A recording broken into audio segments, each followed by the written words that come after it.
السلام عليك يا أبا عبد الله. السلام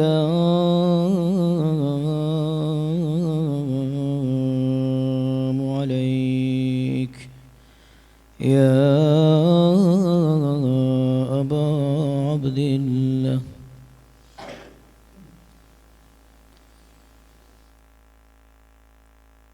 السلام عليك يا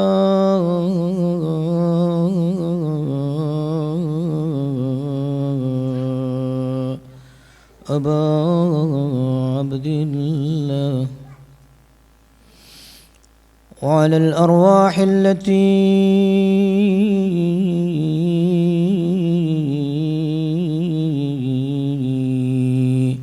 حلت بفنائك.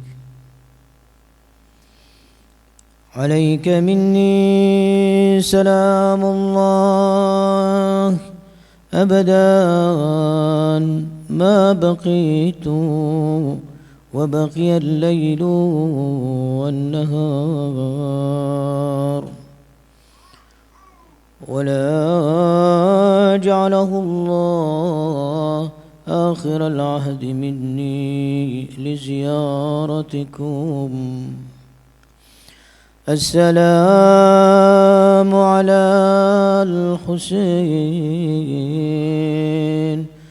وعلى علي بن الحسين وعلى أولاد الحسين وعلى أصحاب الحسين.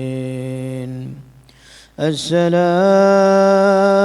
على الحسين وعلى علي بن الحسين وعلى أولاد الحسين وعلى أصحاب الحسين.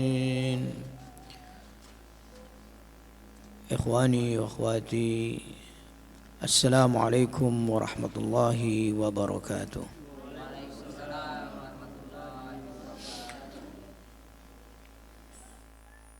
بسم الله الرحمن الرحيم. الحمد لله رب العالمين، وصلى الله على محمد وآله الطيبين الطاهرين وأئمة الهداة المعصومين وأصحابه الميامين ومن تبعهم بإحسان إلى يوم الدين، ولعنة الله على أعدائهم من الآن إلى قيام يوم الدين. Ikhwan dan akhwat yang saya muliakan, detik-detik perjalanan syahada Al-Husain alaihissalam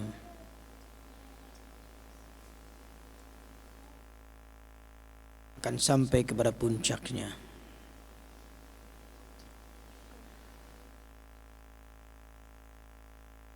di mana Al-Husain alaihissalam dalam setiap saat dan setiap detiknya selalu mengingatkan dan selalu ingat dirinya akan tujuan daripada perjuangannya. Karenanya majelis yang mulia ini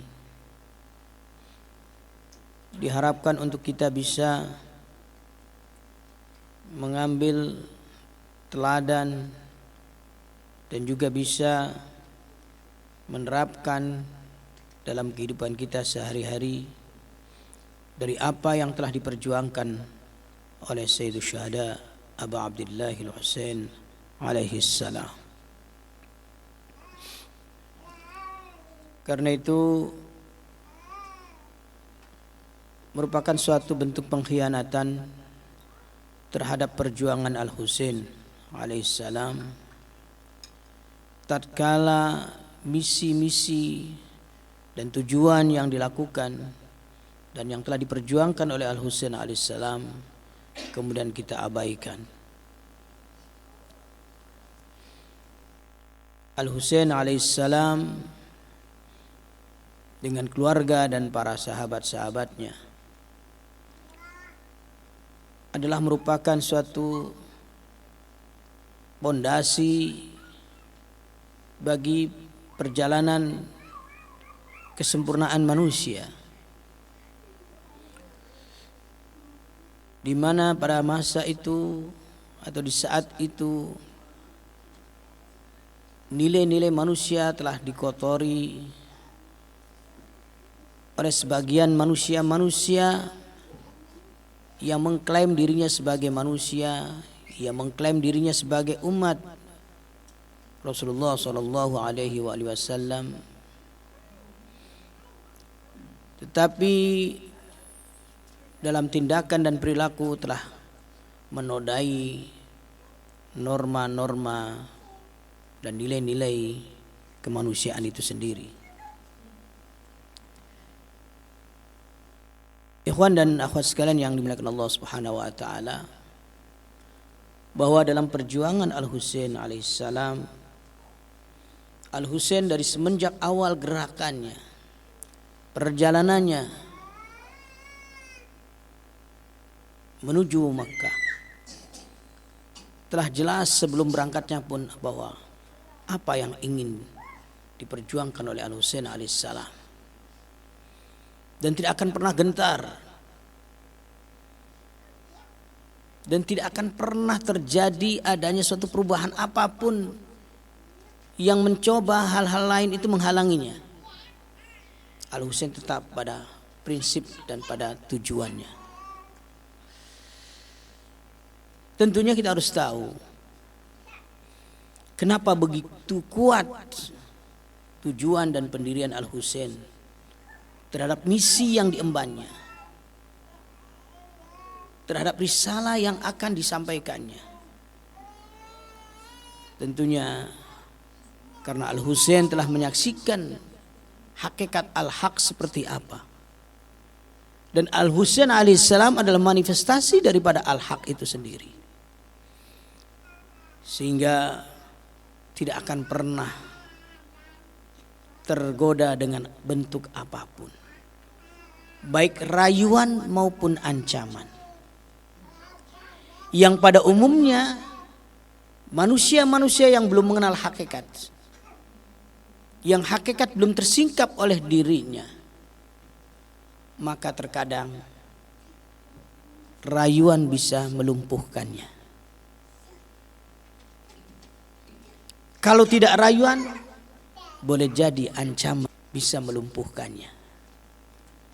Sehingga betapa banyak tujuan-tujuan mulia kemudian begitu menghadapi masalah, menghadapi problem dan menghadapi ancaman, apa yang terjadi? Tujuan itu patah di tengah jalan. Ini karena yang membawa misi tidak mengenal al-haq. Karena itu Al-Husain alaihissalam sebagai pembawa panji al-haq dan Al-Husain sebagai manifestasi al-haq, maka tidak akan pernah luntur dengan rayuan dan tidak akan pernah gugur karena tantangan dan ancaman.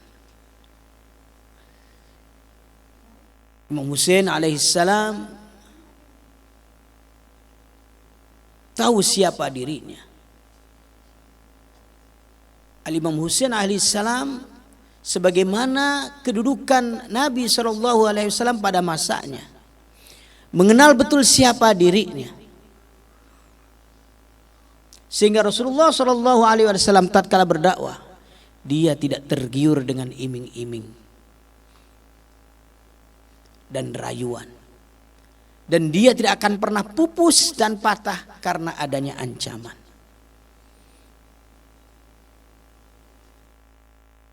betapa banyak masyarakat Quraisy, benggolan-benggolan dan tokoh-tokoh Quraisy untuk menghadang dakwah Nabi dengan bujukan dan rayuan, bahkan juga dengan ancaman.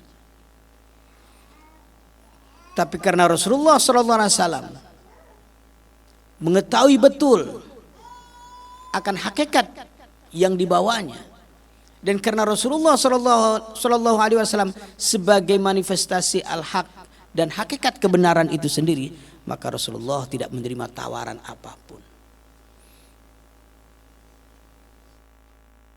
Sampai-sampai pernah begitu adanya desakan-desakan kafir Quraisy dan benggolan-benggolan Quraisy terhadap Rasulullah SAW yang disampaikan kepada pamannya agar Rasulullah berhenti untuk menyampaikan risalahnya. Sampai kemudian Rasulullah mengatakan, demi Allah wahai pamanku, kalau sekiranya mereka meletakkan rembulan di tanganku, sampai kemudian Rasulullah mengatakan, aku tidak akan pernah aku tinggalkan ini. Artinya apa? Seorang misionaris Tuhan yang telah mampu menyingkap hakikat kebenaran dan dirinya adalah sebagai manifestasi kebenaran, maka apapun yang menghalanginya tidak akan pernah putus asa dan tidak akan pernah berhenti. Bahkan dari semenjak awal langkah dia langkahkan dalam menjelaskan tentang kebenaran, dia tidak akan pernah berhenti. Karena itu Al-Husain alaihissalam mengetahui betul, dan Rasulullah SAW sebagai peletak dasar kebenaran, sehingga dikatakan relasi hubungan antara Rasulullah dengan Al-Husain alaihissalam, bahwa Rasulullah adalah sebagai peletak dasar hakikat kebenaran Islam, dan Al-Husain alaihissalam sebagai pelanjutnya. Disebutkan dalam sebuah istilah, Al-Islam Muhammadiyul Hudus. Jadi Islam itu dibawa oleh Rasulullah SAW sebagai peletak batu pertamanya. Wa Husainil Baqa. Sedangkan keabadiannya adalah tugas Al-Husain alaihissalam. Karena itu Al-Husain alaihissalam sebagaimana datuknya Rasulullah SAW sangat tahu betul Rasulullah SAW juga sebagai wujud hakikat yang nyata dan kebenaran yang real, dan Rasulullah juga sebagai hujjatullah. Karena itu Al-Husain alaihissalam sadar betul bahwa dirinya sebagai hujjatullah yang tidak mungkin akan bisa menerima tawaran apapun yang akan mencoba menghalanginya. Dan Al-Husain sebagai penghubung ma'rifatnya manusia dengan Allah Subhanahu wa taala. Sekiranya tidak ada ma'sumin alaihi wassalatu wassalam, dalam hal ini adalah Husain alaihissalam, niscaya manusia tidak akan pernah mengenal siapa Tuhannya. Karena itu dalam sebuah riwayat disebutkan dari Imam Bakir alaihissalam, innama ya'rifullah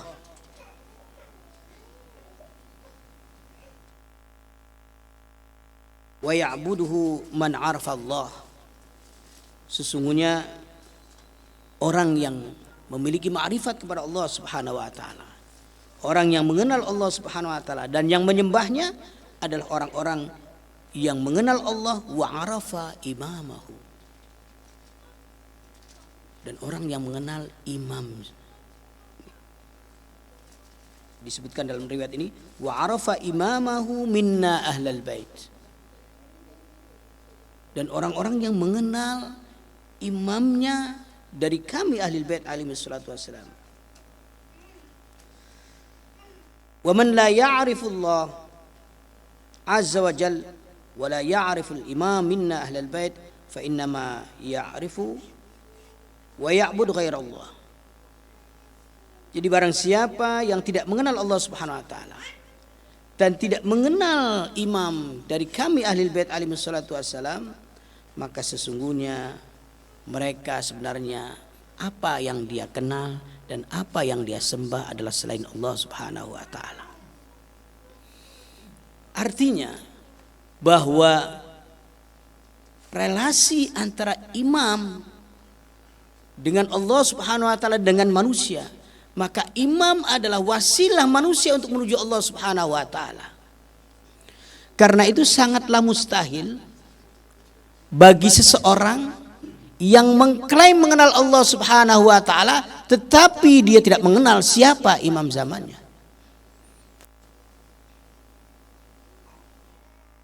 Tatkala Allah Subhanahu wa taala dalam satu hadis mengatakan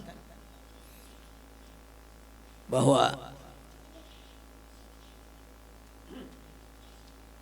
tujuan diciptakan manusia adalah untuk mengenal Allah Subhanahu wa taala, itu artinya apa? Liya'buduni, liya'rifuni, agar mengenal kami, mengenal aku. Dan dalam doa disebutkan bahwa untuk bisa mencapai ma'rifat kepada Allah Subhanahu wa taala, maka harus lewat siapa? Lewat Rasulullah sallallahu alaihi wasallam. Dalam doa disebutkan, Allahumma arifni nafsak fa illam tu'arifni nafsak lam a'rif rasulak. Allahumma arifni rasulak fa illam tu'arifni rasulak lam a'rif hujjatak. Ya Allah, perkenalkanlah, berikanlah aku ma'rifat tentang dirimu. Karena bila aku tidak memiliki ma'rifat tentang dirimu, aku tidak akan pernah mengenal siapa utusanmu, siapa rasulmu. Dan tolong berikanlah makrifat aku tentang siapa Rasulmu.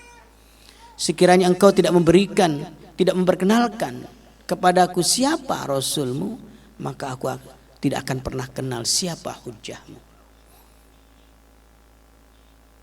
Dan kalau tidak mengenal siapa hujjahnya, dhalaltu an dini, maka aku akan tersesat dalam agamaku. Artinya apa?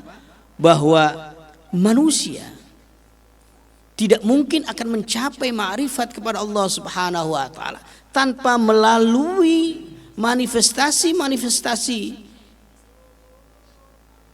yang maha sempurna ini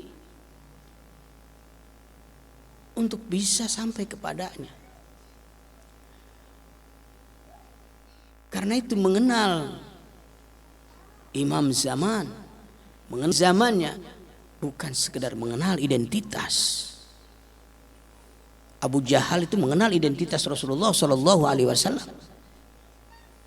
Abu Lahab mengenal identitas Rasulullah Sallallahu Alaihi Wasallam. Siapa ayahnya, siapa ibunya, siapa datuk-datuknya. Tapi apakah dengan itu dia mengenal Allah Subhanahu Wa Taala? Karena itu mengenal Ma'sumin alaihi salatu wassalam bukan mengenal identitas siapa namanya, siapa ayahnya, siapa ibunya, dan siapa datuk-datuknya. Sehingga apa yang kemudian kita klaim sebagai bentuk pengenalan, saya sudah mengenal, saya sudah mencinta, akan bisa terlihat.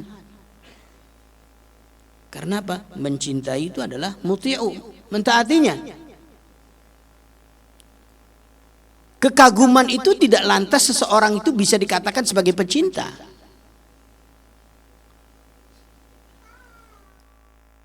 Abu Lahab, Abu Jahal itu kagum sama Rasulullah SAW dengan kejujurannya, ketegasannya, sampai dikenal dengan amanatnya. Laqab Rasulullah Al-Amin itu bukan di kalangan umat Islam semata, tapi di seluruh jazirah Arab waktu itu. baik muslim maupun non muslim mengenal bahwa Rasulullah adalah Al-Amin. Tapi apakah dengan orang itu merasa kagum kemudian lantas bisa kita katakan bahwa mereka mencintai? Begitu juga dengan keluarga Nabi Shallallahu Alaihi Wasallam. Kekaguman seseorang karena membaca biografi tentang seseorang yang diceritakan tentang akhlaknya yang mulia, keutamaan-keutamaannya, kehebatan-kehebatannya, itu tidak lantas semerta kemudian menjadikan orang itu dianggap sebagai pecinta. Pecinta itu punya konsekuensi, baik secara ideologis maupun secara praktis.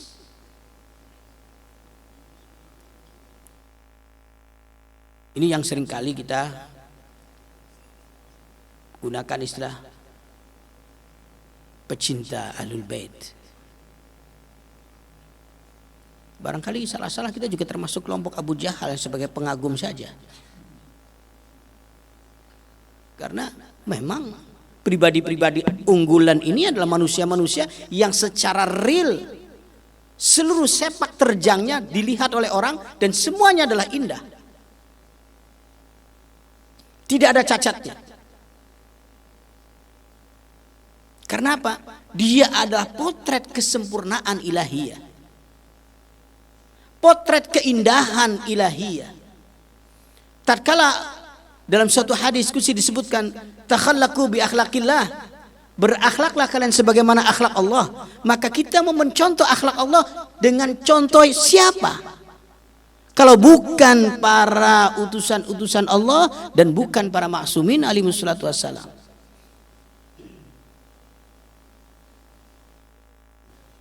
Tatkala Rasulullah SAW disebutkan sebagai wa innaka la'ala khuluqin azim, engkau ya Muhammad SAW memiliki akhlak yang agung, yang mulia. Maka seluruh anbiya sebenarnya adalah khuluqun azim.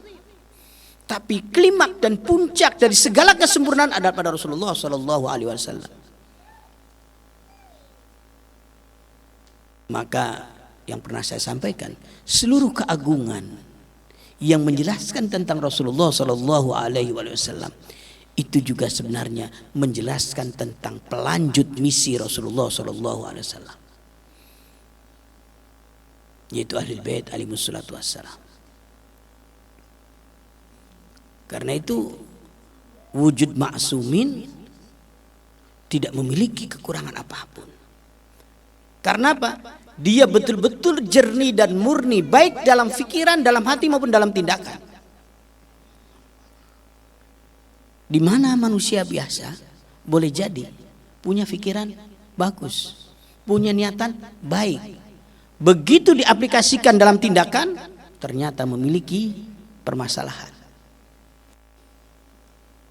Tapi maksumin alaihi wassalatu wassalam, baik dalam fikirannya, dalam hatinya dan dalam tindakannya, maka tidak mungkin akan terjadi kontradiksi.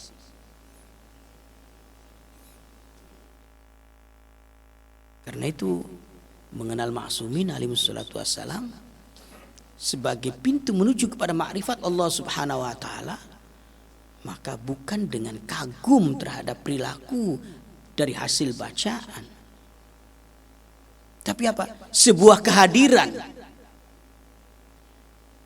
Kita juga kalau menganggap bahwa maksum itu sebuah kayak membaca kisah perjalanan seseorang, sehingga yang kita baca adalah biografi, tidak hadir siapa imam sesungguhnya, maka tentu tidak akan pernah merubah sikap kita.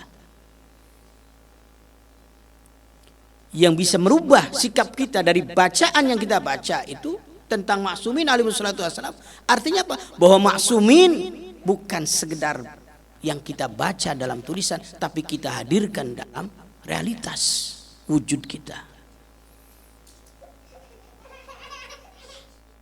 Karena apa? Alam semesta ini seluruhnya berporos padanya. Laulak ma khalaqtul aflak. Kata Allah mengatakan kepada Nabi, kalau sekiranya bukan karenamu ya Muhammad, aku tidak akan menciptakan alam semesta ini. Maka kita bertanya, alam semesta itu yang mana? Apakah kita hanya melihat lautan dan daratan? Itu disebut sebagai alam semesta. Alam semesta itu artinya apa? Seluruh selain daripada Allah Subhanahu wa taala, termasuk diri kita.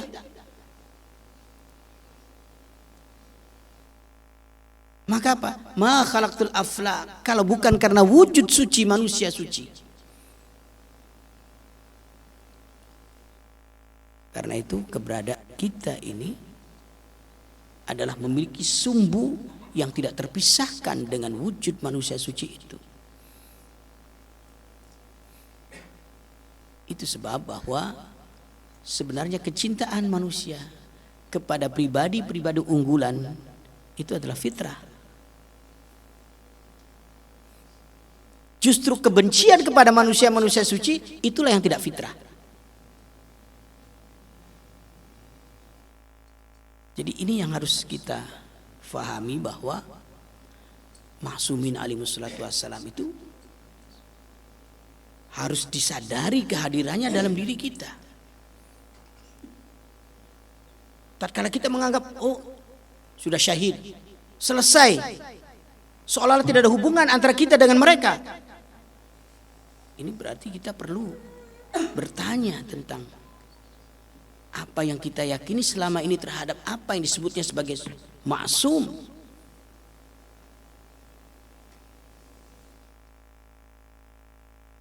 Tatkala Allah Subhanahu wa taala menyebutkan kepada nabinya dan kepada mukminin dan berbicara kepada seluruh umat manusia, faqul i'malu fasarallahu a'malakum wa rasuluhu wal mu'minun. Silakan kau mau berbuat apa saja, terserah. Tapi ingat, Allah wa rasuluhu wal mu'minun. Allah, Rasulnya dan orang-orang mukmin akan menyaksikannya. Maka tatkala Allah, Rasul dan mukminin akan menyaksikannya, berarti apa? Mereka itu hadir selalu. Mereka hadir selalu. Pertanyaannya, siapa yang raib? Yang raib adalah diri kita. Kita yang menghijabi Ma'sumin alaihissalatu wassalam sehingga tidak nampak itu. Banyak fikiran-fikiran yang menggoda kita ini, sehingga apa? Fikiran itulah yang menjadi hijab antara kita dengan Ma'sumin alaihissalatu wassalam. Sehingga keberadaan kita dimanapun seolah tidak pernah mendapatkan pengawasan. Jadi kita mau berbuat apapun, ngelirik tidak ada orang, sepi. Mengapa? Ini doktrin yang salah dalam diri kita. Karena itu bahwa Ma'sumin alaihissalatu wassalam sebagai hakikat nur yang satu, cahaya yang satu, maka apa? Selalu kehadirannya di setiap pori-pori manusia. Jadi kalau saya boleh bahasakan, setiap pori-pori. Jangan dipikir tatkala kita bisa melakukan sholat kemudian kita bangga dengan apa yang kita lakukan saja. Karena apa? Apa yang kita lakukan sebenarnya adalah taufik Allah Subhanahu wa taala melalui para Ma'sumin itu. Jangan dipikir bahwa itu karena upaya saya, usaha saya, ikhtiar saya. Kemudian apa? Kita tepikan Ma'sum kehadirannya dalam diri kita. Itu termasuk bentuk kesombongan. Akhirnya apa? Sama dengan Abu Lahab dan Abu Jahal yang mengingkari kehadiran Rasulullah SAW. Hanya beda casing saja.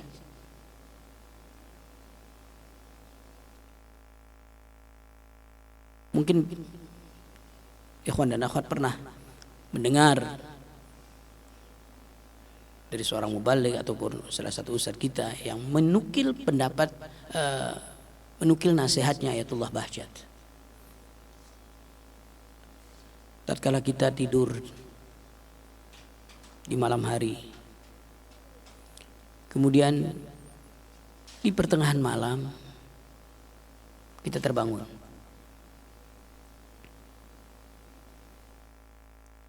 Ketahuilah, kata Syekh Basyad, tatkala kita tertidur dan bangun, itu sebenarnya Anda sedang diingatkan oleh Sahibul Asri waz Zaman.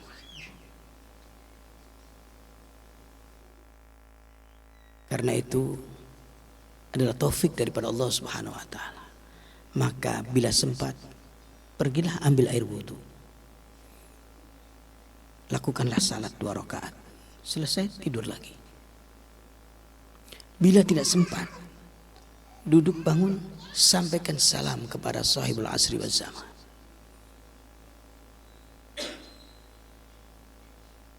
Menunjukkan apa ini? Bahwa Ma'sumin alaihi wassalatu wassalam senantiasa hadir dan melindungi kita, menyayangi kita, dan selalu membimbing kita. Hanya kita sendiri yang menutupnya. Kita ragu terhadap hal itu, maka gagal kita punya tauhid. Ini misi yang ingin disampaikan oleh Al-Husain alaihissalam adalah bagaimana menjelaskan kepada umat bahwa dirinya sebagai hujjatullah, di mana keimanan manusia-manusia tanpa melalui pintu gerbang ini tidak akan pernah sampai kepada Allah Subhanahu wa taala. Sehingga bukan sepele mengenal imam, mengenal diri kita, mengenal akan keselamatan dan kebahagiaan kita. Ini. Karena itu Al-Imam Husain alaihissalam beliau sampaikan kepada masyarakat. Beliau katakan, ayuhan nas, innallaha ma khalaqa khalqallah illa liya'rifuh. Wah sekalian manusia, tahuilah, sesungguhnya Allah menciptakan makhluk-makhluknya itu tiada lain adalah liya'rifuh, untuk mengenalnya. Wa idza arafu abadu, karena kalau mereka sudah memiliki ma'rifat, sudah mengenalnya, abadu, mereka akan menyembahnya. Wastaghnu bi'ibadatihi an ibadati ma siwa, maka mereka tidak akan pernah lagi untuk menyembah selain daripada Allah Subhanahu wa taala. Faqala rajulun, seseorang kemudian bertanya kepada imam ini, ya ibn Rasulullah, ya ibn Rasulullah, wahai putra Rasulullah, fama ma'rifatullah azza wa jal, kalau begitu yang dimaksud dengan ma'rifatullah itu seperti apa? Kemudian Al-Husain alaihissalam menjelaskan, faqal ma'rifatu ahli kulli zamanin imamahu, mengenal imam zaman dari setiap zamannya, di mana alladzi yajibu alaihim ta'atuh, yang wajib ditaatinya. Karena itu apa? Ma'rifatullah dengan ma'rifatul imam adalah satu kesatuan yang tidak bisa dipisahkan. Maka sangat aneh kalau orang mengklaim memiliki ma'rifatullah tapi kemudian tidak ada ma'rifat kepada imam zamannya. Ini adalah kunci. Dan Imam Husain alaihissalam dalam setiap perjalanan mengingatkan manusia. Karena itu tatkala Imam Husain mengatakan, apakah kau tidak kenal siapa aku, siapa ayahku, siapa ibuku, siapa kakekku? Itu bukan sedang memerinci tentang nasab. Mereka juga kenal. Tapi apa? Di balik itu imam memberikan kesadaran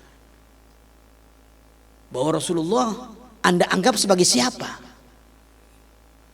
Apakah Anda menganggap Rasulullah sebagaimana manusia biasa? Ini. Karena itu menjadi upaya bagaimana mengingatkan kembali manusia. Dan dalam setiap perjalanan dan setiap etape hari-hari dalam Asyura, Imam Husain tidak akan pernah berhenti untuk menyampaikan pesan-pesan ilahiyah itu. Sampai pada detik di mana Shimir berada di dadanya.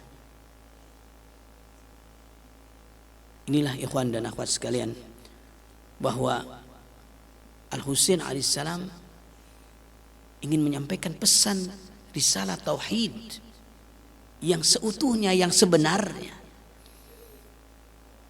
agar bisa dimengerti, difahami oleh manusia-manusia dan bisa membangkitkan kembali kesadaran manusia.